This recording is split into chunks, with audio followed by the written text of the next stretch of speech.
warahmatullahi wabarakatuh. Waalaikumsalam warahmatullahi wabarakatuh. Alhamdulillahillazi anzala al-Qur'an hudan linnasi wa bayyinatin minal huda wal furqan. Wassalatu wassalamu ala asyrafil anam wa ala alihi wa ashabihil kiram. Kaum muslimin rahimakumullah. Setiap penganut agama di dunia ini mempunyai sesuatu kitab yang dianggapnya sebagai kitab suci. Orang Hindu punya kitab Weda. Orang Buddha punya kitab Tripitaka.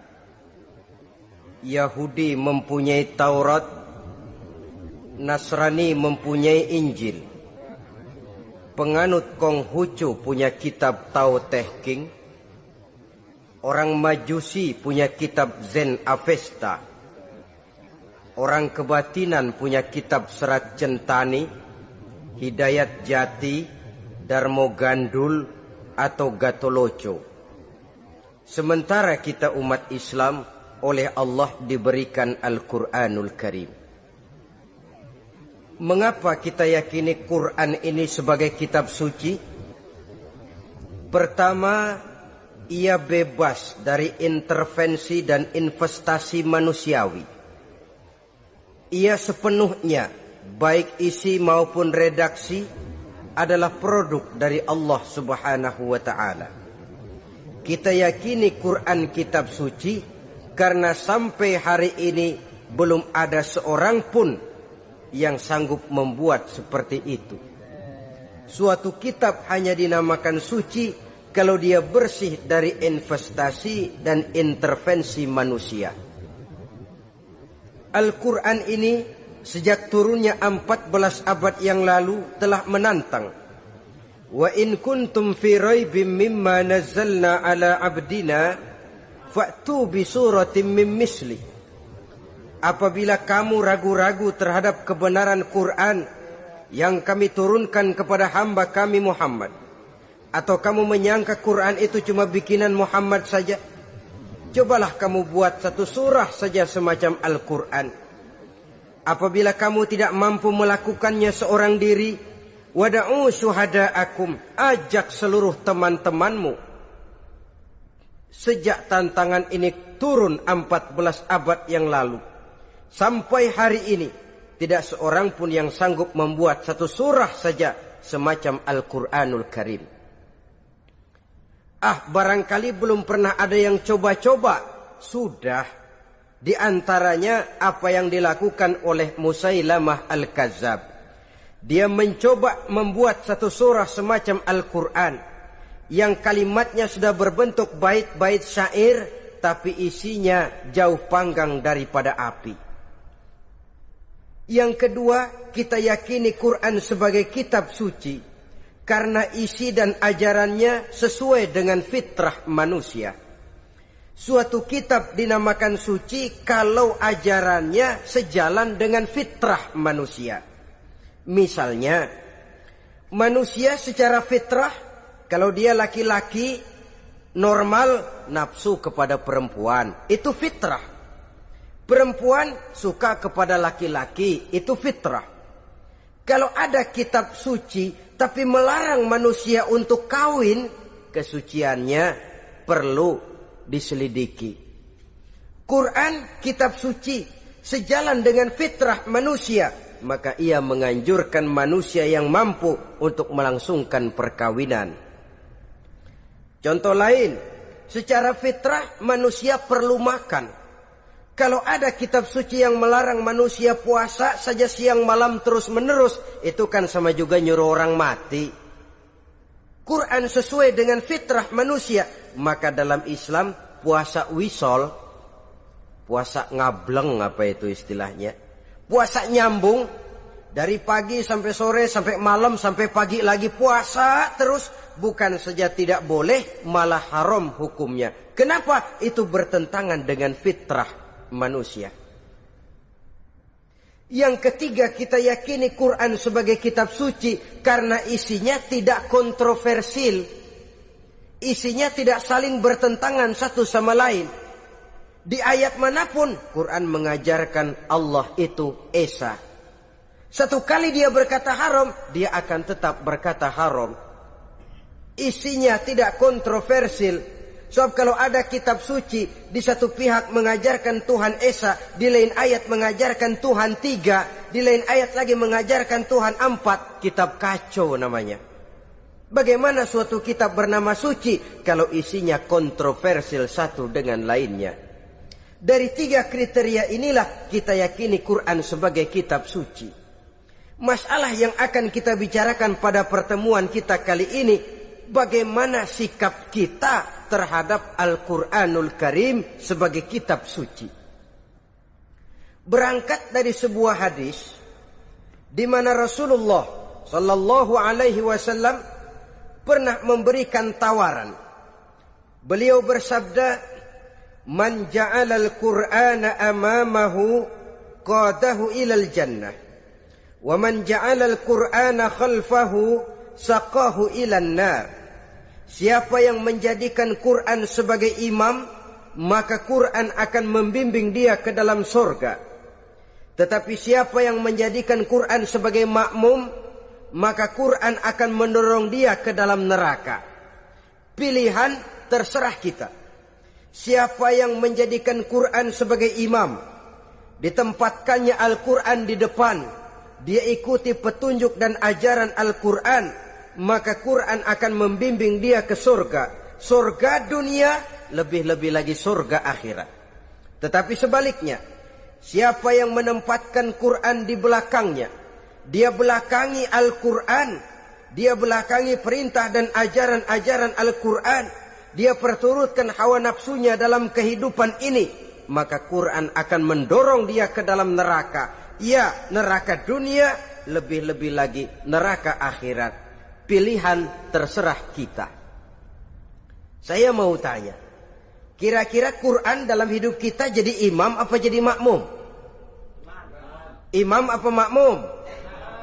Kalau Quran jadi imam, artinya kita umat Islam jadi makmum. Resiko dan logika tentu. Makmum harus ngikuti imam. Imam takbir, makmum takbir. Imam ruku, makmum ruku. Imam sujud, makmum sujud. Imam tahiyat, makmum tahiyat. Itu namanya Quran jadi imam, kita jadi makmum. Artinya dalam terjemahannya pada kehidupan, kalau merah kata Quran, merah kita kata. Hijau kata Quran, hijau kita bilang. Ke barat kata Quran, ke barat kita pergi. Ke timur kata Quran, ke timur kita berangkat. Halal kata Quran, halal kata kita. Haram kata Quran, haram kita bilang. Itu Quran imam, kita makmum. Nyatanya kadang-kadang kontras. Nyatanya kadang-kadang paradok. Merah kata Quran, hijau dong kata kita. Halal kata Quran, remeng-remeng kata kita. Ke barat kata Quran, ke timur kita pergi. Dalam praktek kita mau jadi makmum, Quran kita suruh jadi imam. Kita sesuaikan Quran dengan selera kita. Mana-mana ayat yang menguntungkan, mana ayat yang sesuai dengan mau kita, itu yang kita baca kuat-kuat. Itu yang kita canangkan ke tengah masyarakat ramai. Tapi manakala Quran itu bertentangan dengan nafsu kita, bertentangan dengan gaya dan kepribadian kita, kita umpetin itu Quran. Kalau kita cuma umpetin lumayan, kadang-kadang kita tuduh Quran ketinggalan zaman. Kita anggap Quran tidak relevan lagi dengan situasi dan kondisi. Kalau sudah begitu, sudah menyeberang terlalu jauh namanya. Saudara-saudara kaum muslimin rahimakumullah. Inilah makna hadis Nabi yang diriwayatkan dari Imam Ali bin Abi Thalib, bersabda Rasul, "Man qara'al Qur'ana fastazharahu fa ahalla halalahu wa harrama haramahu adkhalahul jannah." Barang siapa yang membaca Al-Quran lalu memperhatikannya, kemudian menghalalkan yang halal dan mengharamkan yang haram, maka Allah akan memasukkan orang itu ke dalam surga, ya surga dunia, ya surga akhirat.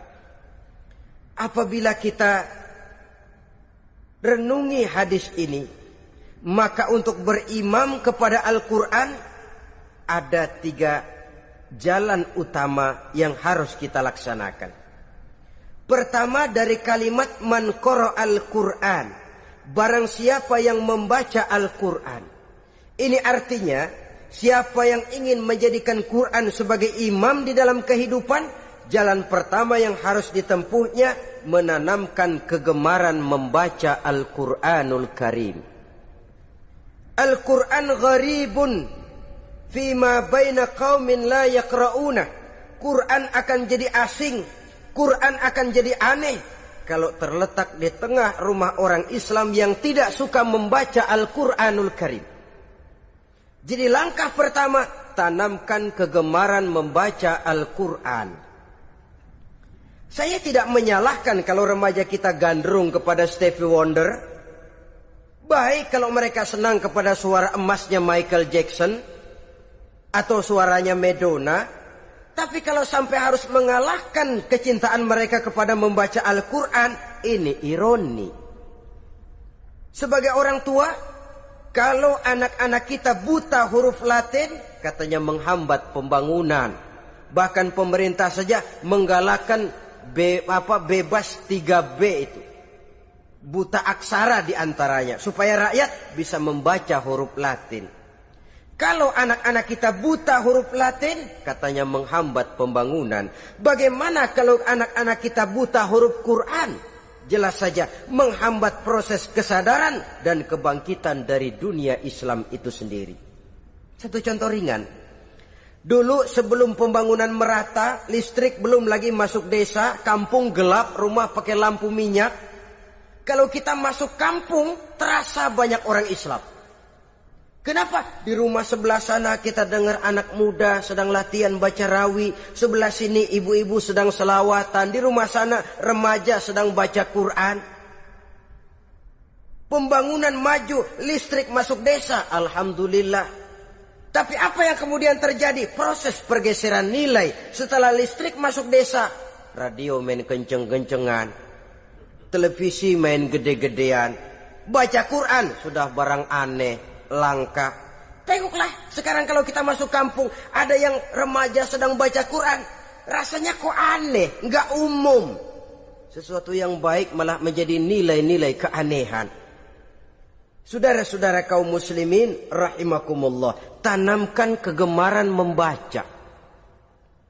Dalam satu hadis Nabi pesan, nawiru buyutakum bitilawatil Quran, sinari rumah tanggamu dengan bacaan Quran.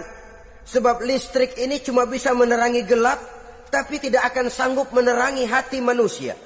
Quran produk Allah, dibaca dalam segala keadaan, tepat dan pantas.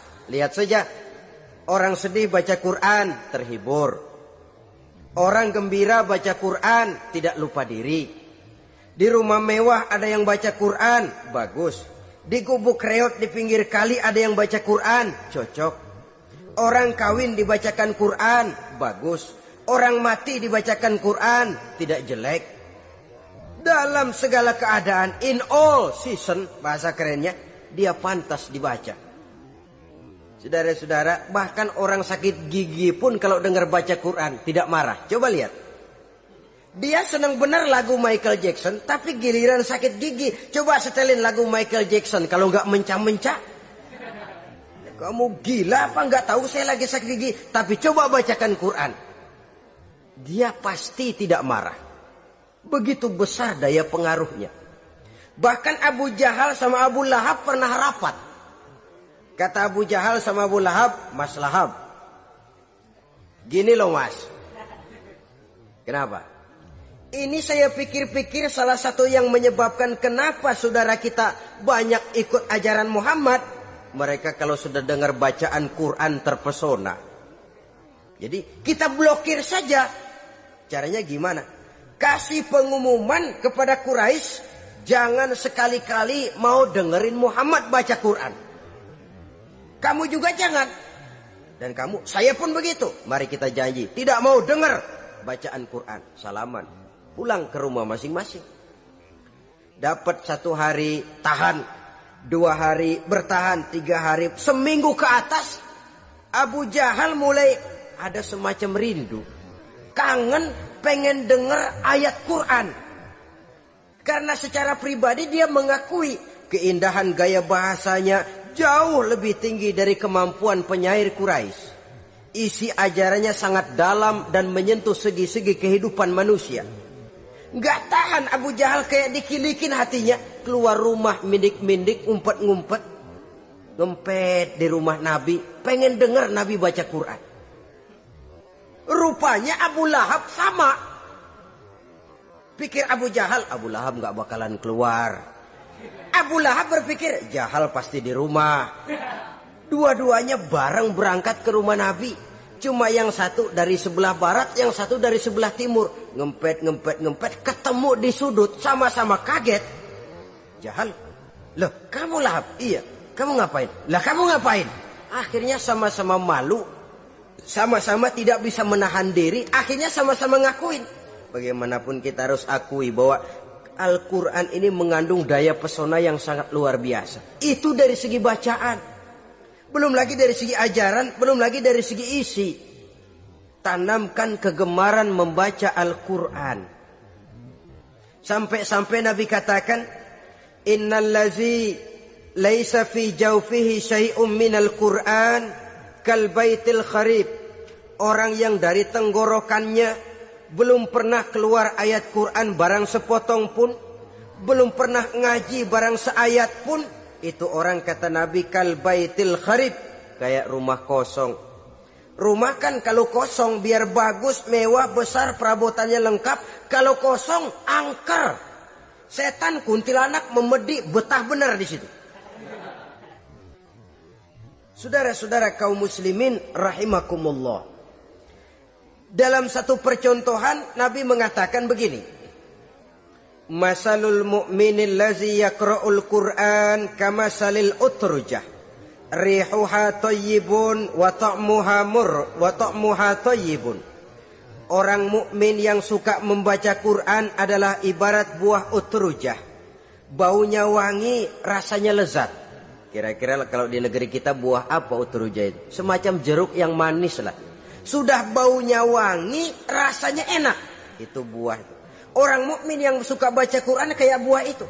Baunya wangi, rasanya enak. Artinya syiarnya hidup, isinya memang orang mukmin. Sebaliknya, wa masalul mu'minil lazi la yaqra'ul Qur'an kamasalit tamrah la riha laha wa ta'muha hulwun.